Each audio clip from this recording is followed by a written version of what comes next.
పైనుంచి ఆర్డర్ వచ్చిందని చెప్తారు వీళ్ళందరూ. ఇంత ఘోరం ఎప్పుడు రాలే మేడం, ఇప్పుడు వచ్చింది. మేము రెండు రోజుల నుంచి స్నానం చేయాలి, తిండి కూడా తినలే మేడం. అసలు బతుకులు అయింది మేడం ఈ మధ్య. ఏం చేయాలి చెప్పు నాన్న, గవర్నమెంట్ కి చెప్పు, మాకు మా భూములు మాకు కావాలి చెప్పు. ఇంద్రమ్మ ఇల్లు ఇస్తానది ఇయ్యలే, రేవంత్ రెడ్డి డబల్ బెడ్రూమ్ ఇస్తామన్నది ఇయ్యలే, మళ్ళా భూమిలు కూడా ఇస్తామన్న.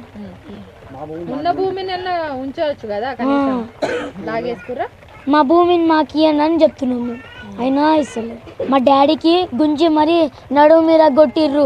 ఇంకా నిన్న బతుకమ్మ అని హాలిడేస్ ఇచ్చిర్రు 15 days, కానీ వీళ్ళు కరెక్ట్ బతుకమ్మ పండుగ రోజు వచ్చిర్రు. కరెక్ట్ మేము ఆడుకోవాలన్నా లేకపోతే ఇది చూడాలన్నా. ఇప్పుడు మా బతుకు ఇప్పుడు రోడ్డు మీద అయింది, మేము ఏడ వండుకో